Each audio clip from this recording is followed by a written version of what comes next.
Halo,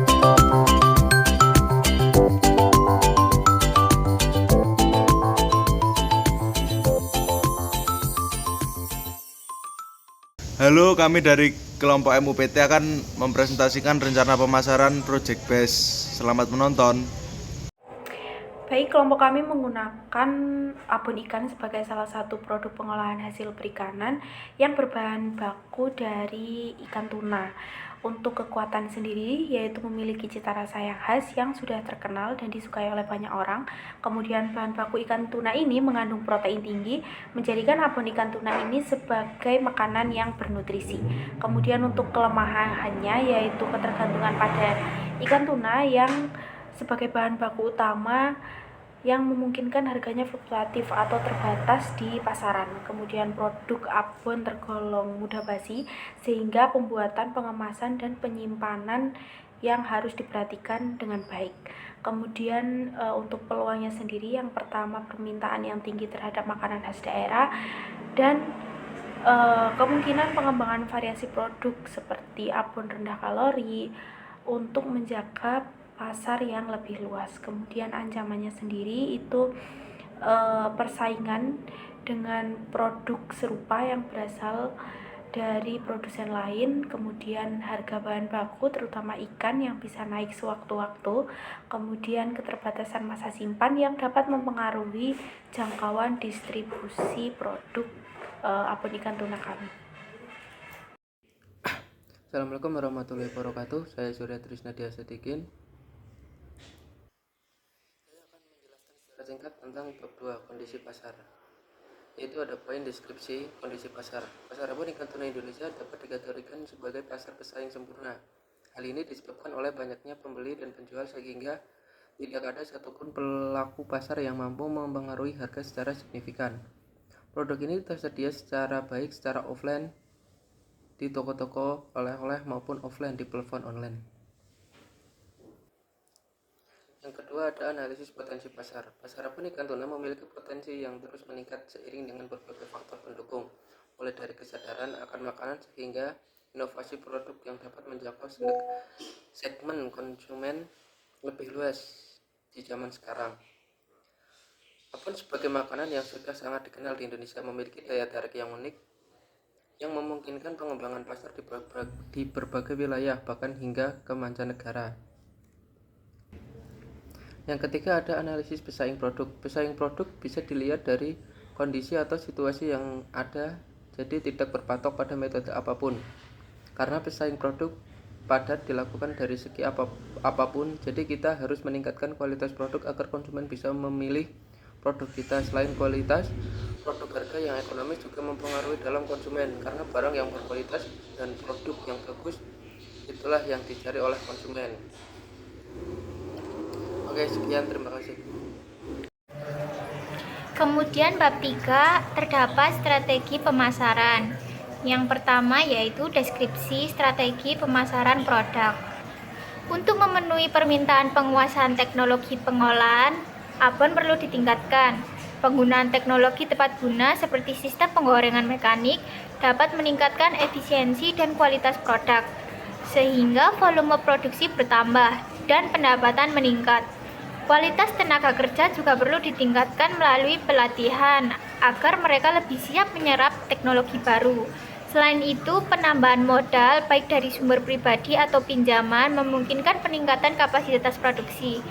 Dalam hal promosi, Rumah Abon dapat memperluas jangkauan melalui internet, pameran, dan bazar untuk meraih lebih banyak konsumen, terutama mengingat tingginya minat masyarakat terhadap produk praktis seperti abon ikan.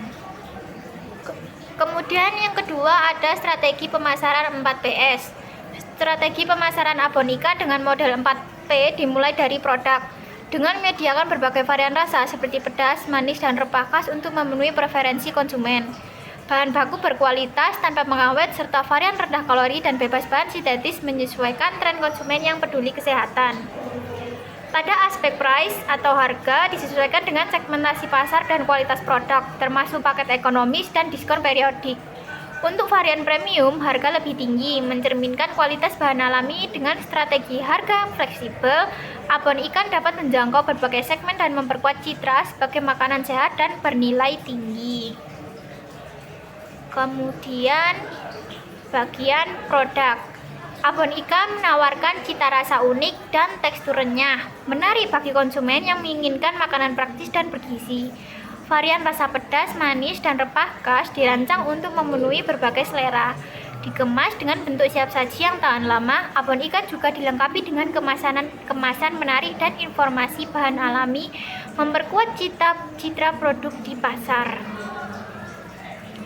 Berikut adalah perencanaan biaya produksi. Kemudian pada bagian price atau harga, penetapan harga abon ikan dibuat kompetitif dan mencerminkan kualitas. Varian premium seperti abon rendah kalori atau berbahan organik ditawarkan dengan harga lebih tinggi. Sementara varian standar seperti abon pedas dan manis lebih terjangkau. Diskon dan paket promosi juga disediakan, termasuk pembelian dalam jumlah besar atau bundling. Pendekatan harga fleksibel ini menjangkau berbagai segmen konsumen tanpa mengorbankan kualitas produk. Perencanaan harga penjualan seperti di tabel berikut ini. Produk yang pertama ada abon ikan pedas dengan harga 25.000, kemudian abon ikan original seharga 25.000. Lalu yang terakhir adalah abon ikan rempah seharga 25.000. Kemudian bagian place atau tempat. Strategi distribusi abon ikan mencakup penjualan di supermarket, minimarket, dan toko oleh-oleh di lokasi strategis, serta pemasaran melalui platform digital seperti Shopee dan Tokopedia untuk menjangkau konsumen lebih luas.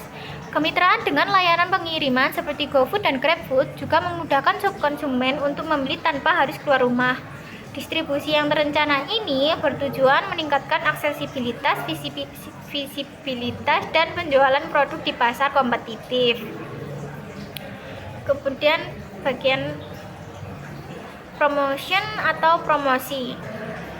Strategi promosi abon ikan fokus pada peningkatan kesadaran merek melalui media sosial seperti TikTok dan Facebook dengan konten menarik, testimoni, dan informasi gizi. Promosi diskon, bundling, dan penawaran buy one get one diluncurkan pada waktu tertentu untuk menarik konsumen dan mendorong pembelian ulang. Kolaborasi dengan influencer kuliner juga dilakukan untuk memperluas exposure produk. Pendekatan ini bertujuan membangun citra kuat dan meningkatkan loyalitas konsumen. Target pasar untuk abon ikan mencakup konsumen berusia 18-50 tahun yang menginginkan makanan praktis dan bernutrisi. Kelompok usia ini biasanya aktif di media sosial dan memiliki kesadaran tinggi terhadap kesehatan, terutama mereka yang tinggal di daerah perkotaan. Pasar menunjukkan bahwa media sosial berperan penting dalam membentuk preferensi konsumen, khususnya dalam sektor makanan. Berdasarkan data terkini, platform seperti TikTok dan Facebook telah menjadi saluran utama untuk memperkenalkan produk abon ikan kepada audiens yang lebih luas. Kebanyakan konsumen saat ini lebih memilih produk yang memiliki pemasaran yang menarik. Sekian dari saya. Wassalamualaikum warahmatullahi wabarakatuh.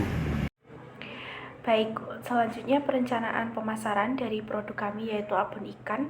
Kita menggunakan media sosial dengan tujuan untuk meningkatkan kesadaran merek, menarik konsumen baru secara online, dan mempertahankan loyalitas pelanggan.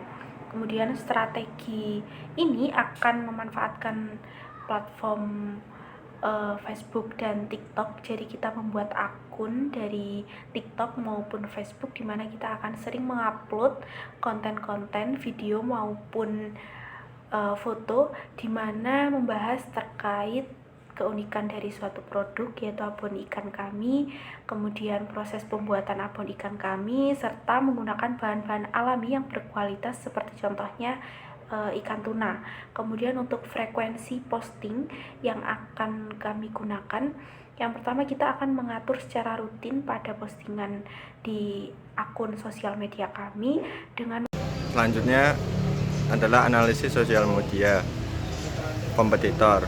6.1 Strategi tingkat manajemen konsumen. Strategi pemanfaatan media sosial dalam pemasaran adalah hal yang penting dalam membangun hubungan, meningkatkan brand awareness, dan mendorong penjualan. Lalu ada kekurangan kompetitor.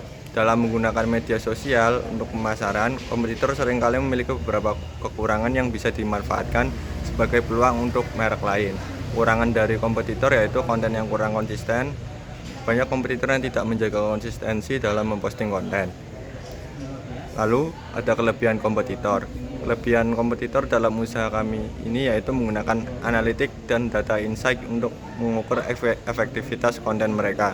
Biasanya memiliki strategi yang lebih baik dalam menentukan jenis konten yang disukai audiens dengan menganalisis data seperti waktu terbaik untuk posting, jenis konten yang paling menarik, dan pola interaksi audiens. Kalian bisa mengoptimalkan performa akun media sosial dengan baik.